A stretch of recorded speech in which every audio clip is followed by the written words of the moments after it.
Flexible Thoughts, today is Sunday with Kelly Pajek. Wait, is it Pajek or Paycheck? Pajek. Say that again? Pajek? All these years, I still don't even know how to say her name. It's okay. So some of you may have seen the email, in which case I introduced Kelly, but she truly has one of the coolest jobs of anyone I know. She commissions public art for the city of New York through the Percent for Art Foundation, or program.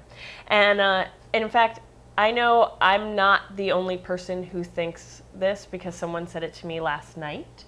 So there, you really do have the coolest job of anyone. It's nice to hear.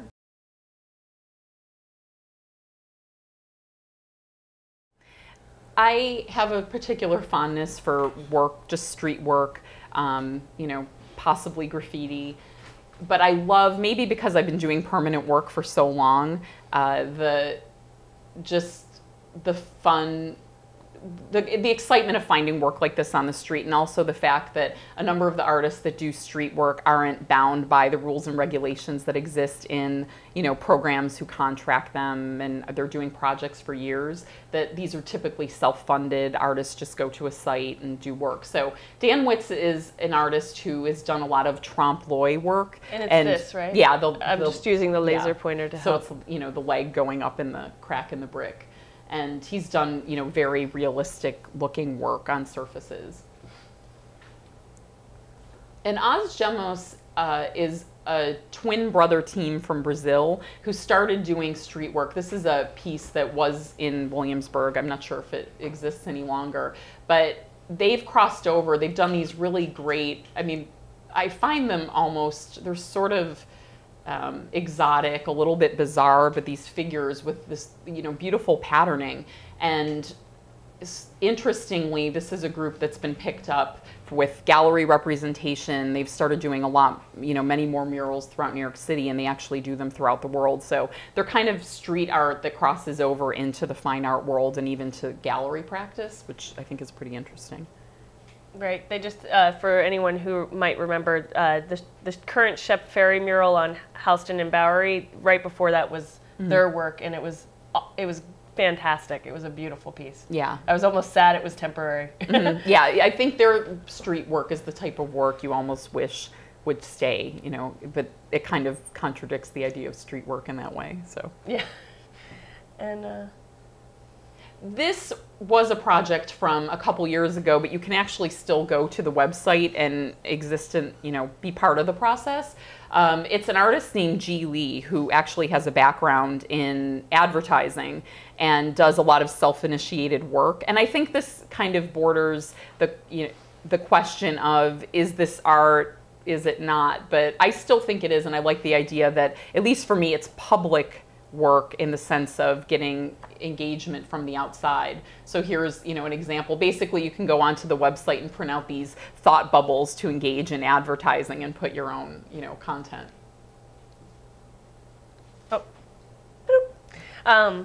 So one of the things you were saying in terms of the Tom Otterness thing was that people interact, and I was thinking about that as, does public art offer better opportunity for interaction? Because I remember spending a lot of time looking at the Noguchi Cube down in Lower Manhattan, and fascinated at how people would ride their bike around it, or a lot of tourists do the holding up the cube itself silly photo, right? And or the 23rd Street station on the NR line, QW, whatever it is, with the hats, right? And how I've seen people interact to do their photos where I'm in the tall hat, I'm in the short hat, and how that kind of playfulness, and even what's coming up at the Met rooftop with the Starn brothers, so thinking about that in terms of public art offering that, what are some of your favorite pieces that people that you think invites people to interact? And this can be anywhere on the planet. It's not.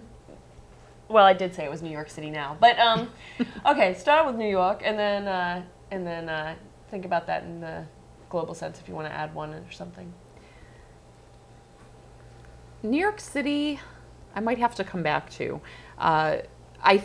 Emphatically, I think one of the places that has public work but also is, very social space is Millennium Park in Chicago. And without a doubt, well, it shows what you can do when you have $490 million to spend on a site and bring in the best, best artists for a site. But the location, I would say the Anish Kapoor, which it's usually called the Bean, but I think it's called Cloudgate. Yeah, I'll just skip ahead to those photos. So here's. So, basically it's a Frank Gehry designed pavilion with, you can see Anish Kapoor's, which is now called the Bean. But people engage in that in such a phenomenal way. One, because the surface is mirrored, and I think just looking at themselves. But two, I believe this space is just fun and playful. It just welcomes people. There's nothing about this art that pushes people away. So it's really phenomenal as far as how public space is used, and I think really bringing in the best artwork. Oh, sorry. I could.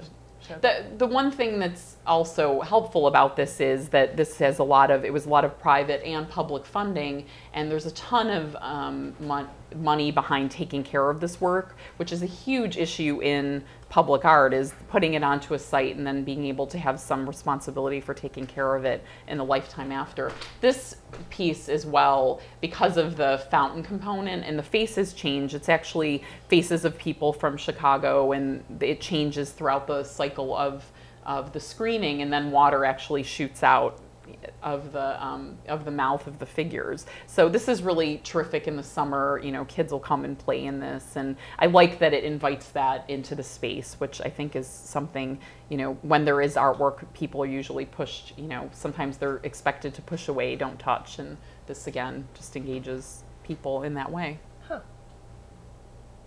Let's all go to Chicago. And also in terms of interactivity, is that a consideration in your artist selection? Not all the time. It depends on what the site is and who the user of the site is. For schools, I think that is much more of an issue, because sometimes, and especially now with budget cuts, there might not be a specific location for arts education. There might not be a room to do it. So oftentimes the artwork that we bring into a school might be the only opportunity for some type of education. Huh. So it's kind of a difficult challenge, but in that way, I think those are the type of works that we look to have some type of engagement with the audience. Oh, sorry. That's all right. When you work with an artist who is it more free to develop the interactive work than it is other pieces of public art? I think it's actually more difficult to create interactive work, and again, I think this has to do with how the work is cared for over time, and the idea that if you come up with a work that has some type of engagement or interaction, that when it opens and you can engage and interact with it, what happens a year from that time if it doesn't work? And the expectation that it be maintained to that level of newness throughout the life cycle of the project. So I think that's something that public art programs, especially if they're percent for art programs, are very cautious about, is where does this work live and how will it be taken care of? When we were looking at the Bubble project, I was thinking about the idea that right now there's like the rise of clever, right? And what does that mean? Like, what is that, what are these artists saying in that?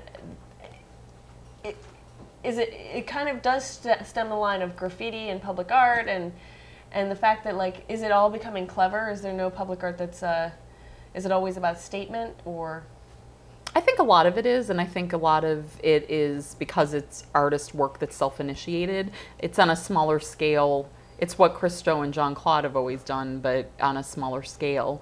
If you can go and take care of whatever the components are, how you interact with it, how you're going to pay for it.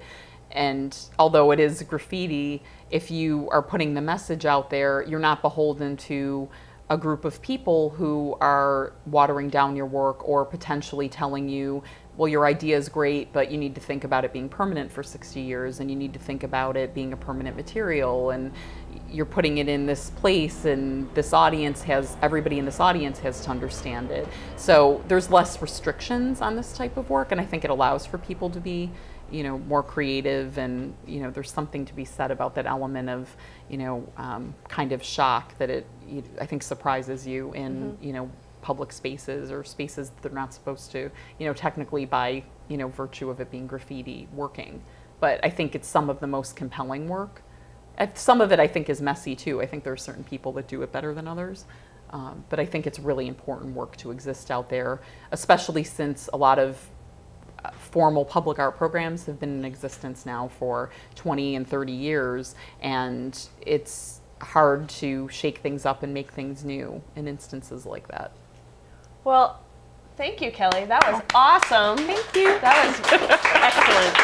And thank you